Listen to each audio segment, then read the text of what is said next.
Shalom sidang jemaat, selamat hari Minggu. Kita bersyukur buat berkat Tuhan, kebaikan Tuhan, penyertaan Tuhan. Saya percaya kita semua benar-benar menikmati berkat yang luar biasa. Khususnya minggu ini, kalau kita kembali bisa beribadah bersama, itu adalah berkat Tuhan.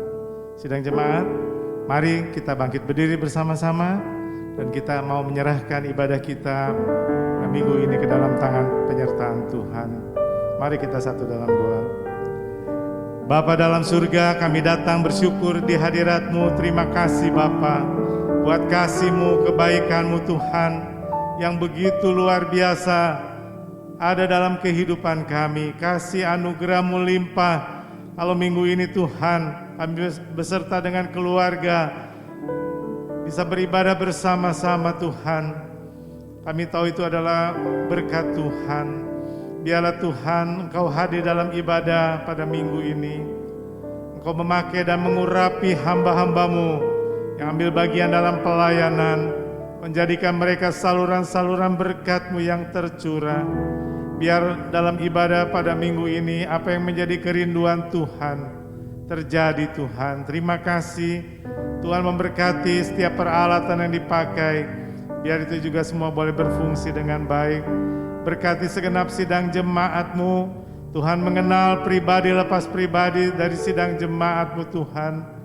Kalau minggu ini ada di antara mereka yang dalam keadaan sakit, biarlah Tuhan bilur-bilur-Mu boleh menjadi kesembuhan buat sidang jemaat-Mu. Kalau ada di antara mereka yang sedang berbeban berat, Engkau Allah memberikan kemenangan bagi jemaat-Mu Tuhan. Terima kasih Bapa. Kami tolak dan kami patahkan segala kuasa-kuasa yang bukan daripada-Mu di dalam nama Tuhan Yesus. Kami tidak izinkan kuasa ini bekerja. Kami undang kuat kuasa Roh-Mu yang kudus saja Bapa, beracara dari awal sampai akhir ibadah kami. Di dalam nama Tuhan Yesus kami percayakan ibadah yang penuh dengan sukacita ini. Haleluya. Amin. Sidang jemaat, mari kita memuji dan memuliakan nama Tuhan. Pimpinan pujian saya serahkan kepada hambanya. Tuhan Yesus memberkati. Shalom sidang jemaat yang diberkati Tuhan. Kita bersyukur kalau saat pagi hari ini kita boleh bersama-sama kembali beribadah. Dan ada satu sukacita ketika kita boleh beribadah bersama-sama dengan keluarga. Sekalipun kita lakukan di rumah kita masing-masing, tapi saya percaya itu tidak akan mengurangi sukacita yang daripada Tuhan. Oleh sebab itu mari saat pagi hari ini, apapun keadaan kita, kita percaya Dia adalah Allah yang tidak pernah tinggalkan kita. Oleh sebab itu mari saat pagi hari ini kita mau bersama-sama memuji Tuhan. Kita katakan apa yang tak pernah kulihat, tetapi itu semua yang Tuhan sediakan bagi kita. Haleluya.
dan selamanya. Dia adalah Allah, tetap berkuasa. Kita tahu apa yang Dia janjikan, Dia akan nyatakan dalam kehidupan kita. Mari bela setiap kita, apapun keadaan kita mau tetap berkatakan firman Allah di dalam kehidupan kita, karena itu yang akan memberikan satu kekuatan dalam kehidupan kita. Mari Bapak Ibu Saudara diberkati Tuhan, kita tetap bangkit berdiri, kita angkat satu pujian di hadapan Tuhan. Haleluya. Amin Tuhan. Oh Allah yang sanggup menolong setiap kami Tuhan. Amin. Perbuatan-Mu ajaib.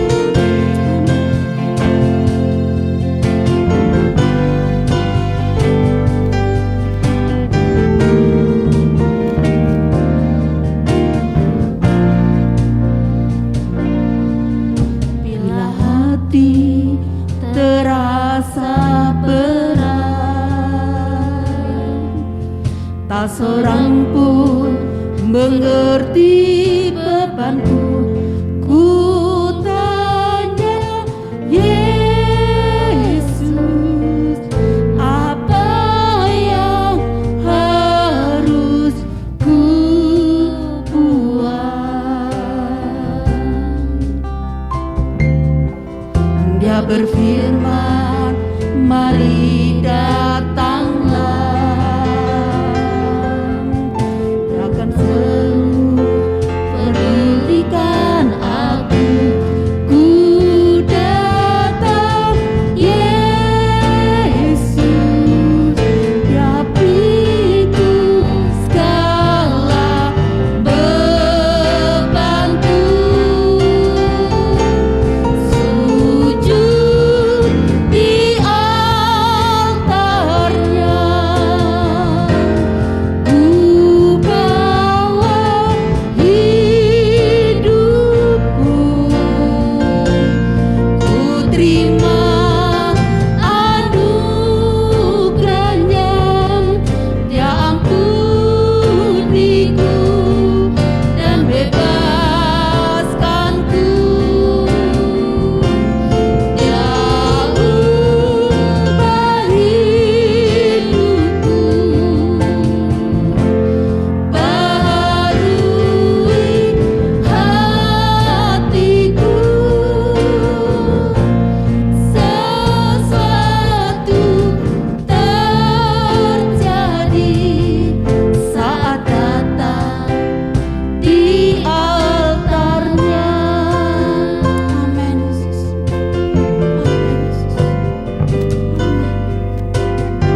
sesuatu terjadi. Sesuatu terjadi saat datang di altarnya. Kami datang di hadapan-Mu Tuhan, kami menyembah Engkau, memberikan hidup kami kepadamu ya Bapa. Sekarang kami buka hati kami yang lebar untuk Tuhan berbicara. Berbicara kepada setiap kami, dan kami berdoa setiap firman yang ditaburkan membuat kami semakin kagum dan mencintai firman Tuhan dan merindu untuk melakukannya ya Allah. Di dalam nama Yesus Kristus, jam pemberitaan firman Allah dipenuhi, dikuasai sepenuhnya oleh Allah Roh Kudus. Yang berbicara maupun yang mendengar, semuanya berada dalam kuasa Allah Roh Kudus. Di dalam nama Yesus Kristus kami berdoa, haleluya, amin. Shalom, selamat hari Minggu. Berjumpa kembali kita dalam ibadah pagi hari ini, saudara. Kita akan terus belajar kebenaran firman Tuhan. Kalau bulan lalu kita belajar mengenai berakar dalam firman, berakar dalam Kristus. Bulan ini kita akan terus, saya melihat ini merupakan kesinambungan dari berakar di dalam Tuhan. Saudara, saya akan mulai dengan sebuah cerita, saudara ya. Sebuah cerita begini. Suatu ketika ada seorang pemuda, pemuda ini nemu brosur tulisannya lowongan pekerjaan. Wah, dicari manajer, dibaca, bilang kayak gini, gaji 10 juta sebulan, dapat rumah dinas, dapat mobil dinas, ada bonus, tunjangan jabatan, asuransi kesehatan. Waduh, enak banget, pensiun dijamin. Senang sekali saudara, si pemuda ini dibaca berulang-ulang, brosurnya dibawa pulang, dibaca sampai hafal. Gaji 10 juta, rumah dinas, mobil dinas, bonus, tunjangan jabatan, pensiun, asuransi kesehatan. Wah, itu dilingkari, dikasih stabilo, diwarnain, sampai hafal. Bagian-bagian kalimatnya hafal. Yang menarik, yang menyenangkan diingat. Gitu ya. Waktu berlalu, kemudian si pemuda ini di awal bulan datang ke si perusahaan yang bikin lowongan. Dia datang ke perusahaan itu, dia bilang kayak gini, ketemu dengan HRD-nya, Pak, apa betul ini brosur perusahaan ini yang bikin? Betul.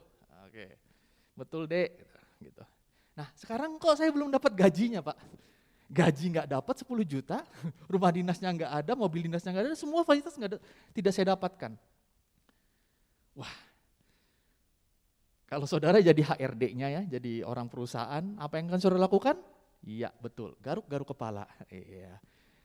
Kemudian ada muncul 3 pertanyaan, gitu kan? Ada orang tidak dikenal datang minta gaji, minta fasilitas perusahaan. Dalam HRD ini berpikir ada 3 kemungkinan.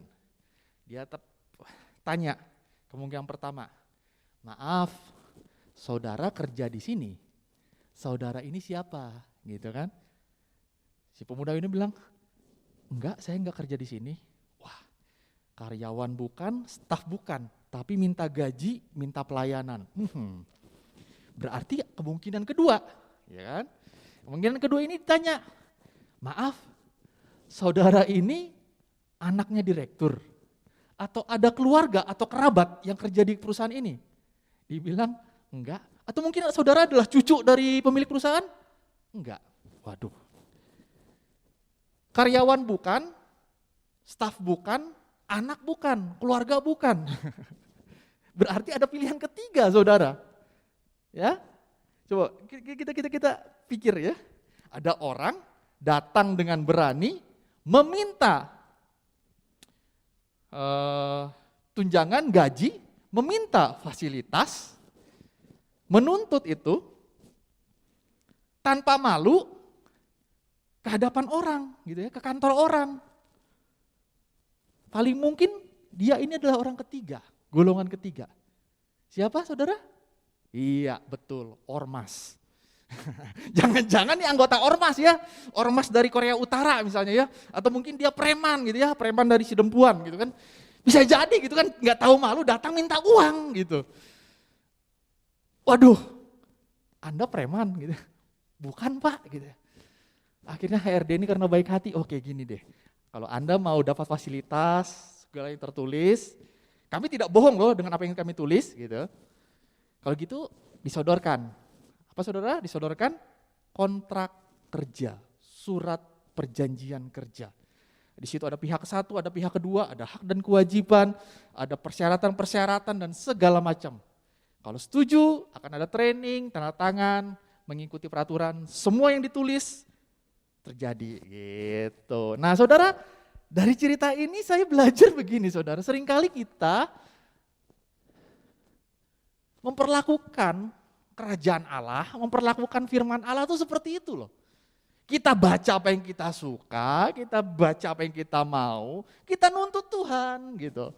Ini janji Tuhan kok tidak terjadi. Ya, sayangnya sudah baca ayatnya, sudah tahu hafal gitu, ngerti, tapi kok tidak terjadi. Nah hari ini kita akan belajar bagaimana memperkatakan dan merenungkan, memperkatakan firman yang lahir dari perenungan. Itu kuncinya saudara, memperkatakan firman yang lahir dari perenungan. Kalau kita datang dan meminta kepada Tuhan, datang kepada di hadapan Raja Surgawi, kita bilang, Tuhan janjimu begini, janjinya begitu. Pertanyaannya sama, saudara siapa? Anda ini siapa? Anda hamba Tuhan? Bukan, anak Tuhan. Sahabat Tuhan. Kan gitu pertanyaannya. Nah, saudara, berita baiknya begini. Kalau kita bukan hamba Tuhan, belum jadi anak Tuhan dan segala macam, berita baiknya begini. Allah dan kerajaan surga menawarkan saudara menjadi anggota kerajaan surga, menjadi anak Allah untuk menerima segala yang telah Yesus kerjakan di kayu salib sebagai perjanjian antara Allah dan manusia. Saudara bisa datang di hadapan Tuhan dan buat perjanjian itu. Tuhan sudah materaikan dengan darah Yesus di kayu salib sehingga setiap yang ditulis, setiap janji-janji yang ditulis bisa kita terima, kita peroleh. Amin. Jadi tentukan nih, kita ini sekarang posisinya di mana?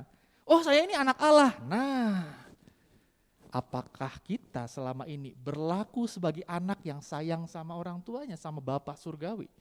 Atau kita sebagai anak bandel gitu ya, main sesukanya, pulang sesukanya, tidak ada urusan di rumah. Kalau kita hamba Tuhan, apakah kita mengerjakan apa yang Tuhan kita perintahkan? Firman-Nya akan berlaku, syarat dan ketentuannya dipenuhi. Gitu. Sudah bikin kontrak dengan Tuhan, sudah bikin perjanjian dengan Tuhan melalui baptisan air sebagai perjanjian mulai dari hari ini. Makanya kita temukan dalam firman Tuhan begini ya. Engkau akan menjadi umatku dan aku akan menjadi Allahmu. Itu perjanjian saudara. Ketika umat dan Allah membuat perjanjian, nah setiap isi butir-butir perjanjian itu terjadi. Kedua pihak saling memenuhi. Firman Tuhan, Alkitab kita ini berisi dengan firman Tuhan dan saudara, firman Tuhan terjadi itu ada dua jenis, saya menyebutnya hukum yang terjadi saudara. Hukum yang pertama ialah hukum universal. Hukum universal ini dapat berlaku oleh semua umat manusia. Tidak perlu percaya kepada Tuhan, tidak perlu lakukan segala macam perintah Tuhan. Hukumnya seperti ini kayak, semua orang bisa mengalaminya. Kerja keras, ketekunan, kalau kita baik sama orang, cenderung orang baik sama kita. Kalau kita tolong orang, orang cenderung akan tolong kita. Itu hukum universal. Kalau kita menabung, kita akan memiliki kesempatan uang mengelola dengan baik. Kalau kita boros, berantakan keuangan kita. Itu hukum universal. Nah, hukum yang kedua, ini khusus saudara, perjanjian ini khusus bagi anak. Bagi hamba, bagi kalau Alkitab tuliskan bila kamu adalah seorang prajurit tidak memusingkan dirinya. Bila kamu adalah seorang atlet, gitu. Atlet bertanding, latihan dan segala macam. Seorang petani menabur dan segala macam. Nah, ada perjanjian saudara yang khusus bagi orang yang lahir baru, yang hidup sebagai anak Bapa, sebagai hamba Tuhan. Perjanjiannya begini, setiap orang yang lahir baru, dosanya dihapuskan. Dulu, sekarang, dan dosa yang akan datang oleh salib Kristus dosanya. Nah itu, orang yang lahir baru tidak hidup di bawah kutuk dan maut. Orang yang lahir baru mengalami perjanjian-perjanjian dan berkat-berkat Allah yang tidak diterima oleh manusia yang belum percaya pada Tuhan. Saudara rindu kan untuk mengalami janji Tuhan, firman Tuhan setelah lahir baru.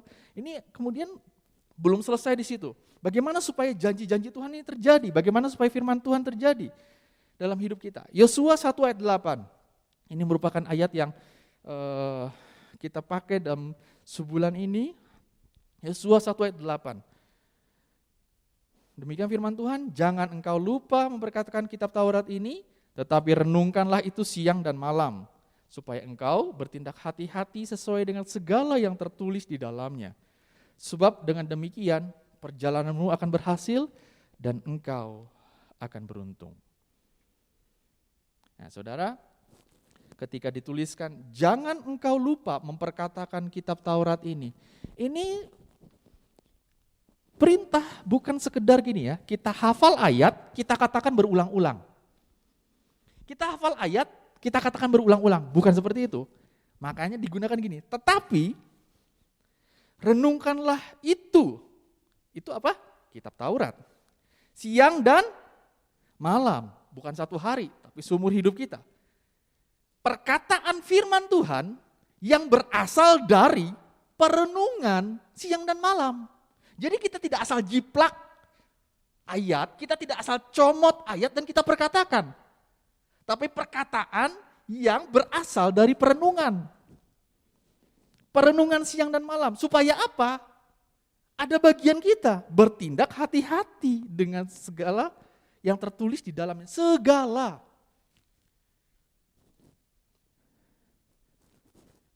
Kita ucapkan yang berasal dari perenungan. Artinya gini, kalau perenungan, tapi renungkanlah itu siang dan malam.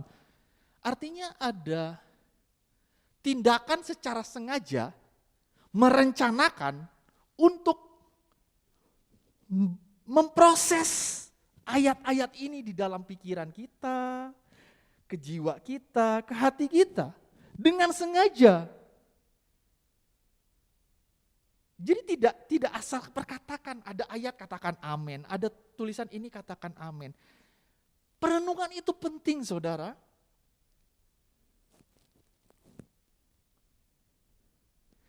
Kita baca apa yang tertulis, kita curahkan waktu untuk berpikir mengenai ayat ini, diproses. Jadi ketika direnungkan ini menggunakan kata hagah itu seperti bergumam sehingga ketika kita baca, telinga kita mendengar. Kita baca, telinga kita mendengar, kita proses dalam pikiran kita, dalam hati kita, dalam kehendak kita, dalam emosi kita. Sampai masuk ke dalam hati kita. Ketika meresap dalam hati kita, perkatakan lagi firman itu. Perkatakan lagi firman itu, hasil perenungan itu. Dari situ Roh Kudus akan bantu kita untuk mengenali hatinya Tuhan, untuk mengenali rindunya Tuhan. Memperkatakan firman yang lahir dari perenungan. Nah, saudara, sebagaimana kita cerita tadi, kalau dikasih kontrak kerja, dibaca kan, dibaca, dipahami butir-butirnya. Nah saudara, kita perlu juga tuh seperti itu tuh, dipahami butir-butirnya, dimengerti butir-butir perjanjiannya. Misalnya, kalau kerja di sini tidak absen, tidak boleh lebih dari 2 hari tanpa pemberitahuan. Misalnya gini, bila saudara diterima di pekerjaan sini, saudara tidak boleh bekerja di perusahaan lain dengan bidang yang sama. Jadi gitu, kalau kita datang kepada Tuhan, Tuhan engkau Allahku, aku anakmu, aku umatmu, kita tidak menyembah Allah yang lain. kita tidak mengejar impian kita.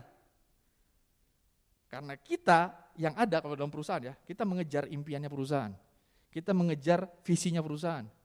Kita mengejar visinya kerajaan surga. Kita mengejar mimpinya Allah bagi kehidupan kita di dalam generasi ini. Kita tidak punya mimpi lain. Nah, itu artinya perjanjian, saudara. Itu artinya menyerahkan diri. Itu artinya memberi diri. Tunduk di bawah kehendak Tuhan. Kita nggak ngejar yang lain. Gimana gitu? Bayangin kalau saudara seorang pemimpin perusahaan, saudara punya anak buah saudara ini jarang masuk kerja, tidak melakukan apa yang ditugaskan, tapi sibuk gitu ya, bikin konten TikTok misalnya, sibuk mengerjakan yang lain gitu. Tapi pas awal bulan datang minta gaji, datang menuntut, Pak saya kemarin liburan tuh Pak ke Raja Ampat, tolong reimburse biayai perjalanan saya. Loh kerja enggak, liburan pengen perusahaan yang bayar. Itu gitu tuh, melakukan kehendak Tuhan tidak, tapi minta Tuhan memberkati. Saudara siapa? Preman Sidempuan? Kan bukan. Ya, ini seringkali kita lupa loh, kita hidup semau kita tuntut Tuhan berkati hidup kita. Kita pakai ayat untuk menuntut Tuhan.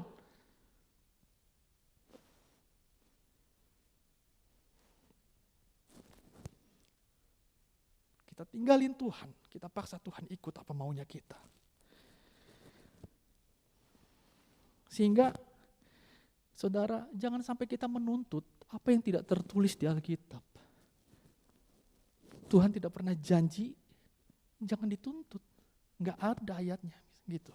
Jadi kalau kita berdoa sesuatu, merenungkan sesuatu, pastikan itu ada Tuhan berbicara. Amin. Nah, perenungan firman, sayangnya banyak yang sudah meninggalkan saudara perenungan firman. Hanya sekedar membaca tapi tidak mencurahkan waktu, tidak berkualitas. Firman Tuhan bilang gini, segala yang tertulis di dalamnya. Artinya gini, ada dua prinsip, hari ini saya akan sampaikan ada dua prinsip dalam perenungan, ya 3 prinsip lah dengan perenungan firman Tuhan. Prinsip yang pertama begini, lihat hati kita. Ketika kita baca firman Tuhan, apakah hati kita sedang terluka, menyimpan dosa, tidak mau bertobat dan segala macam? Kalau enggak, kalau hati kita enggak beres, firman apapun yang kita baca, kita akan paksakan firman itu memenuhi keinginan kita. Kita akan tolak ketaatan-ketaatan, kita hanya mau apa yang mau kita dengar.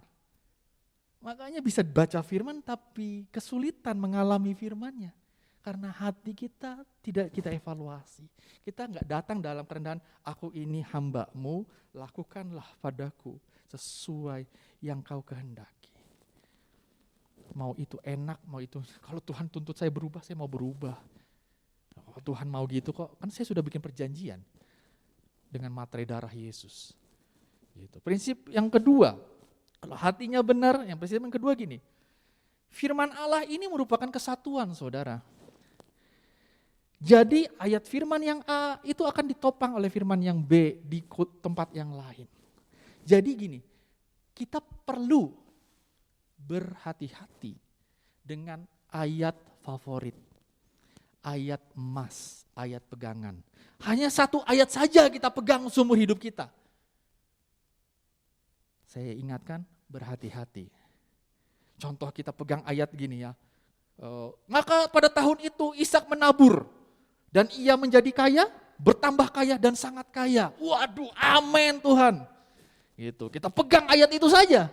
Tapi kan ada firman lain yang mengatakan begini, akar segala kejahatan ialah cinta uang. Jangan-jangan kita pegang ayat itu karena kita cinta uang. Firman Tuhan di tempat yang lain mengatakan kamu tidak bisa mengabdi kepada dua tuan, kepada Allah dan Mamon. Jangan-jangan kita cinta uang, jadi pakai ayat itu. Nih saudara, ayat tidak pernah berdiri sendiri, dia akan ditopang dengan ayat-ayat lain dan penjelasan-penjelasan yang lain. Itu sebabnya perenungan ini menjadi penting. Kita tidak hanya pegang satu ayat sumber hidup kita. Ia akan membuat musuh-musuhmu bertelut hancur di hadapanmu. Waduh, kalau lagi sakit hati ayat itu mendukung. Tapi kan ada ayat lain. Apabila seterumu lapar, beri dia makan. Apabila seterumu haus, beri dia minum. Ampunilah. Berdoalah bagi orang yang menganiaya kamu. Itu kan firman itu ada. Jadi jangan pakai satu ayat, karena ini suka, karena ini sesuai dengan kebutuhan, pakai buat yang lain. Tuhan akan memberkati, katakan aku diberkati, katakan tunggu dulu, itu ayat dari mana? Aku diberkati, jangan-jangan itu pengajaran dunia. Firman Tuhan katakan, jadi kalau pengen diberkati, ada firman yang lain mengatakan gini, segala sesuatu yang ditemukan oleh tanganmu untuk dikerjakan, kerjakanlah dengan segenap hati, sekuat tenaga. Firman itu selalu ada sisi-sisi lainnya. Ada area-area lain yang kita perlu pelajari. Perenungan kita menjadi kesatuan ya, dengan ayat-ayat yang lain, firman-firman lain. Izinkan Roh Kudus mengungkapkan firman itu. Prinsip yang lain yang kita perlu pegang. Kalau perenungan kita benar, perkataan kita jadi benar. Tindakan kita jadi benar. Maka ayat yang 8 ini bilang gini, Tuhan akan membuat perjalananmu berhasil. Dan kau akan beruntung. Nah, konsep yang sama dipakai tuh oleh iblis. Perenungan, memperkatakan, bertindak. Kalau yang disimpannya firman, kita renungkan firman, perkatakan firman, lakukan. Tapi kalau kita sakit hati, nah kalau orang sakit hati, tersinggung, kecewa, perenungan itu. Siang dan malam, bagaimana perkataan dia memperlakukan saya, mempermalukan saya, siang dan malam. Enggak tahan, ketemu orang, cerita, ya kan? Ketemu sama si A, cerita. Aduh, ini bukan mau ngomongin orang ya, mohon maaf nih. Tapi si itu, aduh kayaknya enggak cocok deh gini, omongannya itu gini-gininya ya. Ngomong ke yang lain, wah itu jadi memperkatakan kan? Perenungan menjadi perkataan. Dan iblis yang membuat hidup kita jadi berantakan akhirnya. Kehilangan damai sejahtera, kehilangan berkat-berkat Tuhan, segala macam. Prinsip yang ketiga.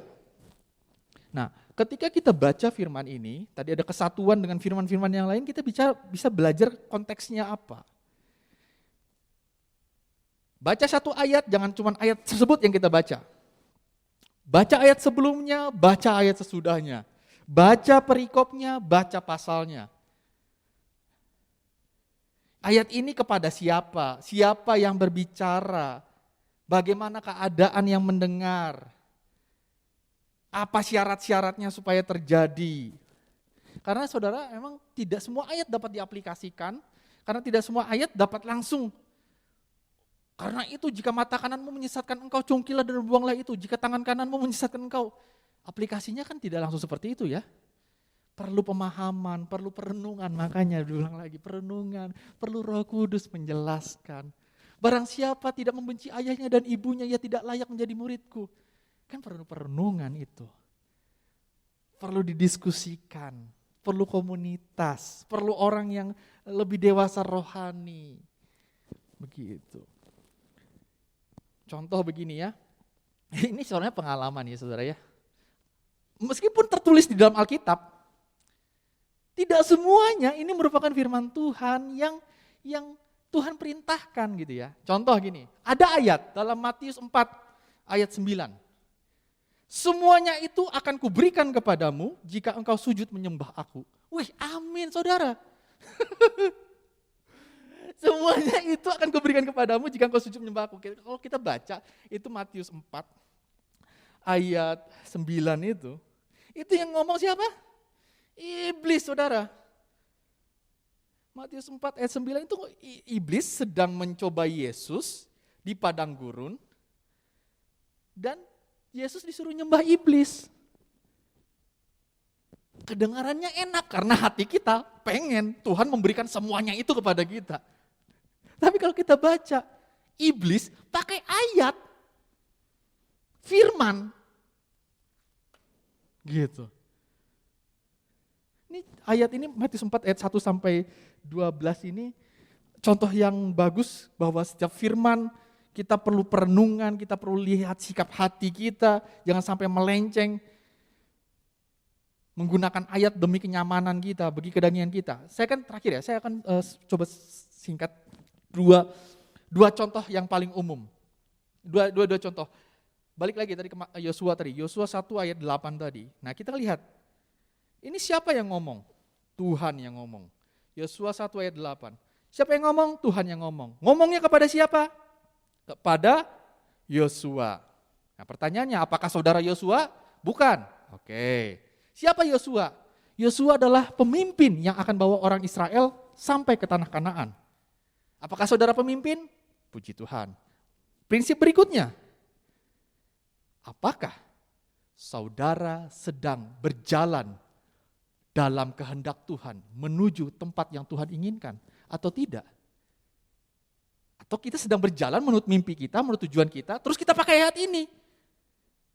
Maka perjalanan akan berhasil dan engkau akan beruntung. Enggak. Ayat ini tidak bisa digunakan di situ.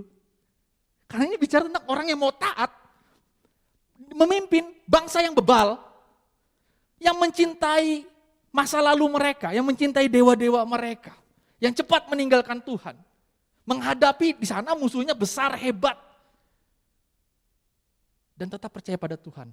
Ayat ini berlaku seperti itu. Apakah kita sedang berjalan ke sana? Gitu. Apa yang kita pelajari di sini? Tuhan mau kita berhasil. Berhasil dalam apa? Sukses, kaya raya. Kalau konteks ini bukan. Ia mau kita berhasil mengikuti Dia, menggenapi seluruh rencananya. Dan Tuhan pastikan berhasil. Tuhan kasih tahu caranya bagaimana? Renungkan siang dan malam, perkatakan seluruh kitab Taurat ini, bertindak hati-hati sesuai dengan segala yang tertulis di dalamnya. Enak ya kalau misalnya asal comot itu ayat 3 itu ya. Setiap tempat yang akan diinjak telapak kakimu kuberikan kepadamu seperti yang telah kujanjikan kepada Musa. Waduh, pegang ayatnya. Setiap tempat yang diinjak jadi milikku. Waduh, mau bangun bisnis nih ya, jalan-jalan, lihat tanah, lihat ruko, injak rukonya, tempat ini, setiap tempat yang diinjak. Oh, aduh, preman si dempuan ini. Comot ayat. Mau bangun bisnis, mau beli rumah, beli tanah, dilihat, wah setiap tempat yang diinjak. Ayat ini tidak bicara tentang itu. Silahkan cari ayat lain. Silahkan temukan yang lain. Amin. Dan Tuhan pastikan kita berhasil kalau perenungan kita benar gitu kan. Yang paling umum ini, mohon maaf ya agak panjang dikit. Filipi 4 ayat 13. Ini kami bahas di Komsel, menarik sekali. Filipi 4 ayat 13. Segala perkara dapat kutanggung di dalam Dia yang memberi kekuatan kepadaku. Amin. Ya kan, keras banget. Distabiloin, diwarnain. Nah ini yang ngomong siapa? Paulus. Kenapa dia ngomong gini? Kalau kita baca dari 1 sampai 23 deh ya. Itu bicara gini ya, secara singkat. Paulus melayani jemaat di Filipi. Jemaat di Filipi. Paulus memutuskan dia tidak akan menerima keuangan sepeser pun dari jemaat yang dia layani. Jadi dia datang ke sana dengan pemberian jemaat-jemaat yang sudah dia tinggalkan. Entah mungkin di Korintus, di Kolose, di Efesus, segala macam. Uangnya habis karena pelayanannya lama. Dia sampai jual pakaian dia, makanya ayatnya begini. Aku tahu apa kelebihan, aku tahu apa kekurangan. Paulus lebih memutuskan untuk kelaparan demi bisa melayani pemberitaan Injil. Dia pakai dana pribadi untuk pemberitaan firman. Nah, segala perkara, entah aku punya uang, entah aku gak punya uang. Entah aku punya baju, entah aku gak punya baju. Entah aku sehat, entah aku tubuhku lemah. Segala perkara itu tuh dapat kutanggung Dia dalam memberikan kekuatan kepadaku. Nah, kita memberitakan Injil enggak, pakai uang pribadi juga enggak, kemudian pakai ayat ini. Maaf, gak cocok. Beda. Ayat ini lagi ya. Ayat 19, Allahku akan memenuhi segala keperluanmu menurut kekayaan dan kemuliaannya dalam Kristus Yesus. Amin. Apa maksudnya? Ini yang ngomong siapa? Paulus kepada siapa? Jemaat di Filipi. Kenapa? Jemaat Filipi tidak begitu kaya, tapi ketika Paulus pergi pelayanan, dia sumbangkan uang-uang mereka untuk pelayanan. Dalam kekurangan mereka, mereka menabur. Ayat ini datang. Allahku akan memenuhi segala keperluanmu, kebutuhanmu. Nah, kita nabur untuk pemberitaan firman. Enggak, memberitakan firman enggak mau. Terus pakai ayat ini. Mohon maaf, preman sidempuan, jangan ikut-ikutan. Mohon maaf anggota ormas, bukan ini. Amin.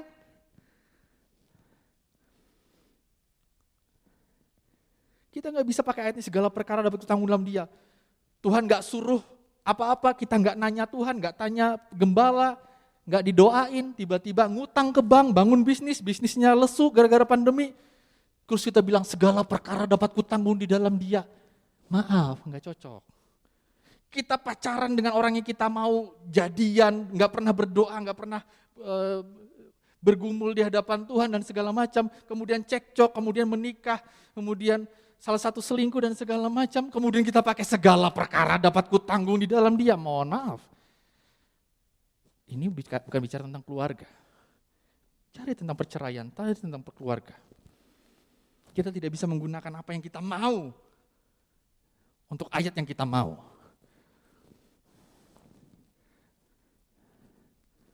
Amin. Jadi saudara, mari kita mulai melihatnya dengan cara seperti itu. Lihat hati kita, keadaan hati kita. Lihat prinsip bahwa firman yang satu akan menopang firman yang lain. Prinsip yang ketiga bahwa ada keutuhan di dalam pasal-pasal dan perikop-perikopnya. Siapa yang ngomong, apa syaratnya. Kamu akan menjadi kepala dan bukan menjadi ekor. Kau akan diberkati di kota, diberkati di ladang, berkati di desa, diberkati buah kandunganmu. Ayat sebelumnya kenapa? Jika engkau baik-baik mendengarkan firman, suara Tuhan Allahmu, maka berkat ini akan datang kepadamu. Begitu. Gitu. Amin. 3 hal sederhana. Lihat hati kita, lihat keutuhan ayat firman Tuhan yang lain, dan lihat konteksnya di mana. Wah, kalau kayak gitu caranya, ini firman gak pernah ngomong sama saya. Itu makanya kemurahan Tuhan. Orang yang dahulu jauh sekarang menjadi dekat. Yang bukan anggota keluarga sekarang menjadi anggota keluarga Allah. Orang barbar, orang Skit, orang Yunani menjadi satu di dalam Kristus Yesus. Menjadi satu tubuh. Kita oleh kemurahan Allah menerima janji-janji yang diberikan oleh Abraham. Kepada Abraham dan keturunannya. Karena iman kita menerima apa yang Allah katakan. Amin, puji nama Tuhan. Mari kita datang di hadapan Tuhan. Mulai hari ini saudara bisa mulai dengan ayat favorit saudara, baca, renungkan, lihat makna kemana, lihat tujuannya kemana. Kita datang sama Tuhan. Supaya perkataan firman kita lahir dari perenungan. Aku mengasihi Engkau, Yesus.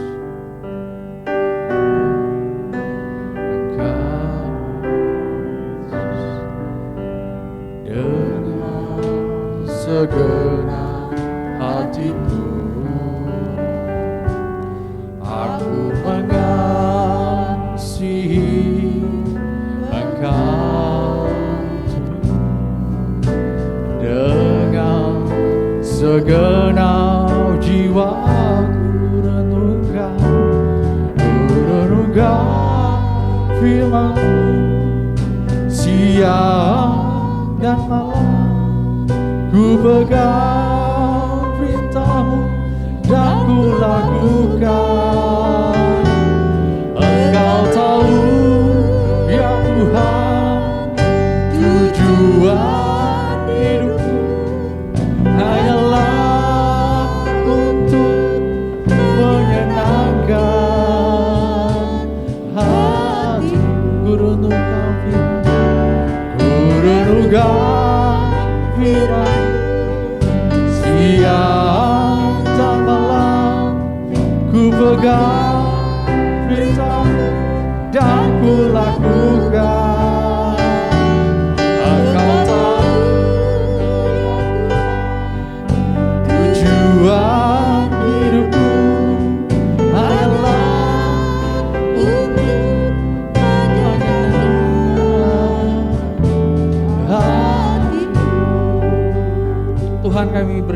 untuk setiap firman yang taburkan. Mengubah hati kami dan membuat kami melihat firman dengan cara yang benar, sesuai dengan hatinya Tuhan, sesuai dengan kerinduan hati Tuhan. Di dalam nama Yesus Kristus, Tuhan meteraikan firman yang sudah kami dengar ini berbuah dalam kehidupan kami, terus terngiang-ngiang firman Allah, dan kami semakin haus akan firman Allah untuk melakukannya. Dan Tuhan pastikan setiap orang yang memperkatakan firman, yang merenungkan firman, yang bertindak hati-hati, Tuhan pastikan berhasil dalam perjalanan mengikuti Dia. Memiliki hikmat, pengetahuan, akal budi yang luar biasa dari Tuhan. Di dalam nama Yesus Kristus. Terima kasih Bapa, terima kasih Tuhan.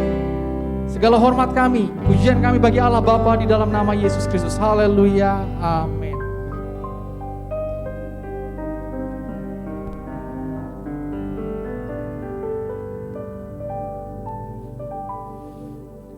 Puji Tuhan, sidang jemaat, minggu ini kita sudah diberkati dalam ibadah. Saya percaya kasih Tuhan, kebaikan Tuhan benar-benar boleh menguatkan, meneguhkan kita untuk kita menjadi pelaku-pelaku firman. Saya ucapkan terima kasih pada semua hamba-hamba Tuhan yang sudah melayani. Kiranya Tuhan pakai terus lebih hari lebih heran bagi kemuliaan nama Tuhan. Mari sidang jemaat, kita bersama-sama bangkit berdiri dan kita akan mengakhiri ibadah kita pada minggu ini. Kami bersyukur Bapa buat berkat Tuhan yang begitu indah Tuhan dalam ibadah pada minggu ini. Kami boleh diberkati saat kami memuji memuliakan nama Tuhan. Biarlah Tuhan setiap pujian penyembahan kami juga boleh menyenangkan hati Bapa. Kami juga sudah mendapatkan firman-Mu. Biar apa yang kami dengar, apa yang kami baca, Tuhan hidupkan oleh Roh-Mu yang kudus. Kami boleh menjadi pelaku-pelaku firman-Mu Tuhan. Kami boleh hidup berkenan di hati Tuhan. Perkataan kami boleh Tuhan menjadi berkat bagi siapapun juga Tuhan yang kami jumpai. Terima kasih. Sekali lagi Tuhan berkati semua hamba-hamba-Mu yang sudah melayani. Berkati segenap sidang jemaat-Mu yang dengan setia menopang pekerjaan Tuhan. Dengan doa-doa mereka, baik dana-dana yang sudah mereka salurkan melalui persembahan, persepuluhan, kiranya Tuhan, janji firman Tuhan digenapi bagi jemaat-Mu. Terima kasih anak-anak mereka diberkati dalam sekolah mereka, dalam studi, dalam pekerjaan, usaha pekerjaan sidang jemaat-Mu diberkati, warung-warung mereka diberkati. Terima kasih Bapa, kami percayakan Tuhan segala aktivitas kami sepanjang minggu ini Tuhan beserta dengan kami, segala puji hormat bagi kemuliaan nama-Mu.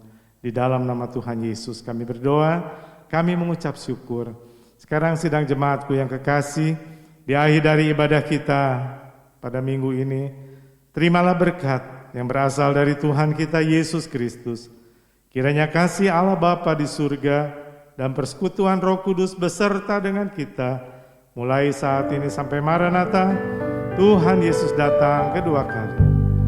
Bapa terima kasih, Bapa terima kasih, Bapa di dalam surga, ku berterima kasih. Amin. Silakan duduk sidang jemaat, mengucap syukur kepada Tuhan Yesus. Shalom.